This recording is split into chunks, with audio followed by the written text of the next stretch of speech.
rates in developing countries. For example, in Africa, it's more than 30% unemployment rate compared to 3.7% in the US. And those who have jobs barely makes much. My younger brother, his wife is an elementary school teacher. She only makes $50 every month, and they have 2 kids. So they have no one else to turn to but to people like us abroad for additional financial support. This is Clement. He lives in the US, drives taxi during the day, works at a gas station at night. He provides financial support to his families back home. So he sends money to them quite often. Clement is no much different than you. Imagine you as an American, you're traveling abroad on a safari in Africa, and something catastrophic happened to your parents.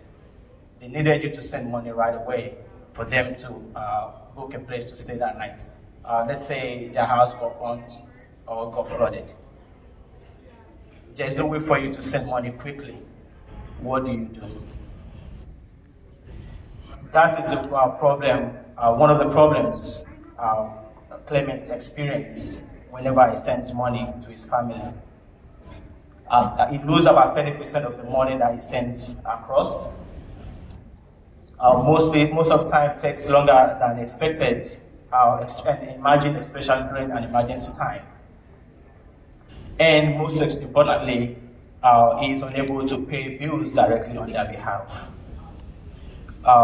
In the case, Clement has a sick wife, so he would love an opportunity for him to be able to pay our hospital bills directly.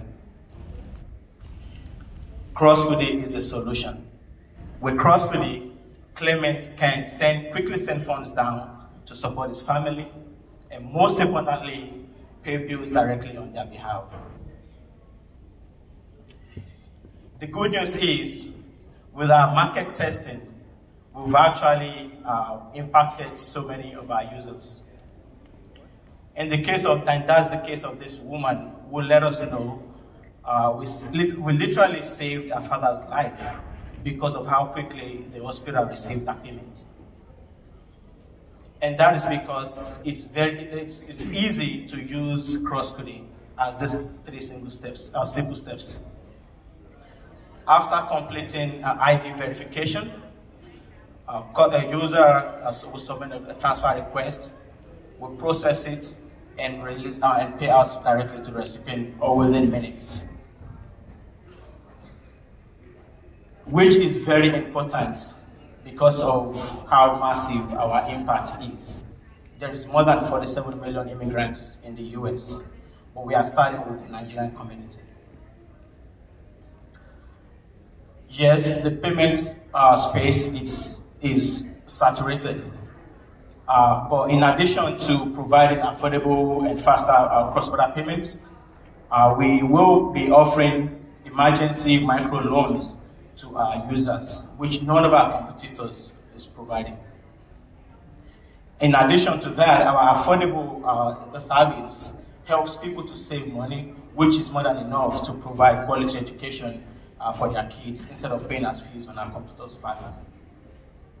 The past 2 years, we've focused on understanding the users and their unique needs, and also the regulatory environment, which led us to hiring Bates, a compliance firm, and which helped us to register with FinCEN, a department within the US Treasury Department, and also helped us to obtain our first money transmitter license from the state of Georgia and approval to operate in Wisconsin. And that also got us on the NASDAQ tower. With our team's experience in the banking, technology, software development industry, and the backing and the support of these great organizations like the MKE Tech Hub, Northwestern Mutual Generator, we believe we have the foundation to build Crosskudi successfully.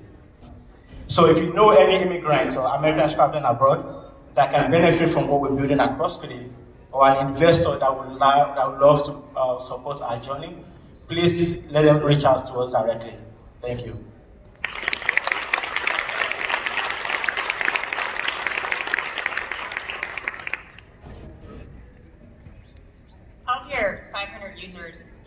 how many of them are recurring users? Okay, so that again? How many of your users are like repeat users? It's more than 65%.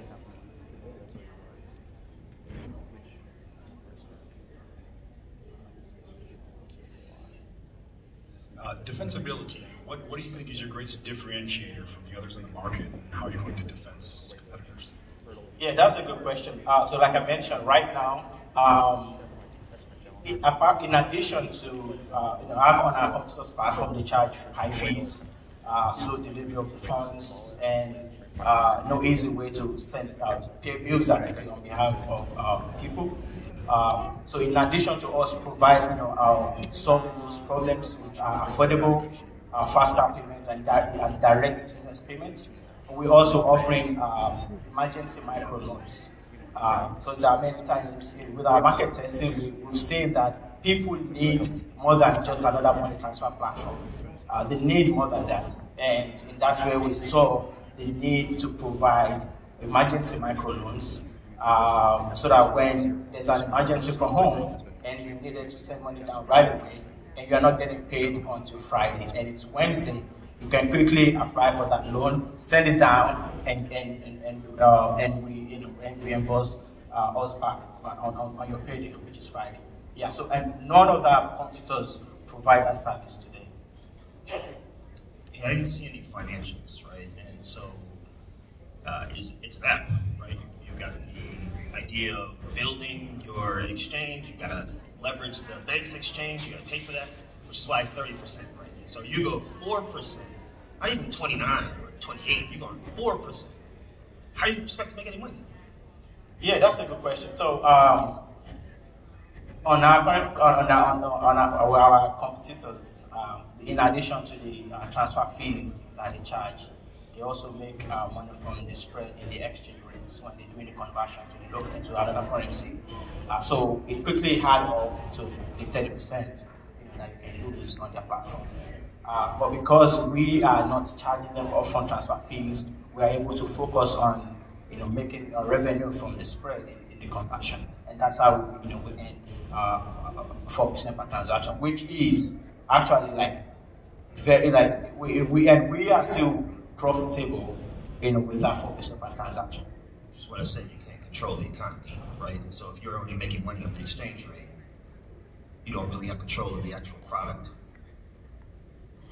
Yeah, so we actually I understand what you're saying, but at the same time we are able to continue to generate that, and in addition to that, with our micro loan, that's an additional revenue stream for us. I like the micro loan idea, for sure. I think you just want to think about your 4%. There's a big gap between 4 and 30. Thank you. I think from a risk standpoint, I heard your number of 47 million immigrants in the U.S., but I also have 13 years of banking experience, and I know that a lot of immigrants don't always have their ITIN or social set up. So, kind of speaking to that point, it's that you're also adding a lot of risk and compliance.